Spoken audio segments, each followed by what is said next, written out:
বঙ্গে এবার দাপট দেখাবে তুমুল বৃষ্টি। রাজ্যের এই জেলাগুলিতে প্রবল বিপর্যয়ের আশঙ্কা, এমনই পূর্বাভাস আবহাওয়া দপ্তরের। তো বন্ধুরা, আবারও রাজ্যের উত্তর সহ দক্ষিণ কলকাতার কোন কোন জেলায় হতে চলেছে এই ঝড় বৃষ্টি, এই বিষয়ে হাওয়া অফিস কি জানাচ্ছে বিস্তারিত জানিয়ে দেবো ভিডিওটির মাধ্যমে। জানতে হলে ভিডিওটিকে শেষ পর্যন্ত দেখবেন। ভিডিওটি ভালো লাগলে লাইক করবেন, আর এই ধরনের আবহাওয়ার লেটেস্ট আপডেটগুলি জানতে হলে আমাদের চ্যানেলটিকে সাবস্ক্রাইব করে আমাদের সঙ্গে থাকবেন। তা চলুন দেখিনি। এবার ফের বৃষ্টিতে ভাসতে চলেছে বাংলা। হাওয়া অফিসের পূর্বাভাস অনুযায়ী জানা গিয়েছে, আজ থেকে দক্ষিণের সমস্ত জেলাতে বজ্র বিদ্যুৎ সহ বৃষ্টির সম্ভাবনা রয়েছে। দক্ষিণে ভারী বৃষ্টির সতর্কতা জারি করা হয়েছে আগামী বুধবার বৃহস্পতিবার অবধি। এদিকে আজ উত্তর দক্ষিণ 24 পরগনা সহ পূর্ব মেদিনীপুর, নদিয়া জেলায় বৃষ্টির বেশি সম্ভাবনা রয়েছে। এবার যদি আমরা উত্তরের আবহাওয়ার দিকে তাকাই, সেক্ষেত্রে রয়েছে বজ্র বিদ্যুৎ, হালকা মাঝারি বৃষ্টির সম্ভাবনা।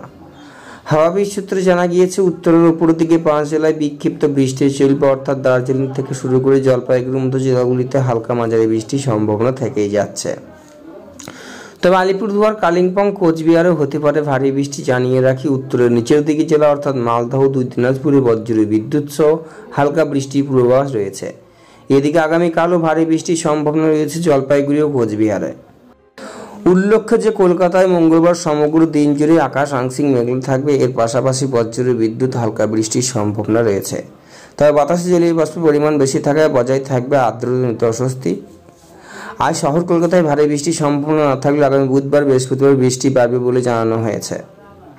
হাওয়া অফিসের পূর্বাভাস অনুযায়ী আগামী বৃহস্পতিবার দক্ষিণের 6 জেলায় হতে পারে বৃষ্টি। হাওড়া থেকে শুরু করে নদিয়া, পূর্ব পশ্চিম মেদিনীপুর সহ উত্তর দক্ষিণ 24 পরগনাতে রয়েছে বৃষ্টির সম্ভাবনা।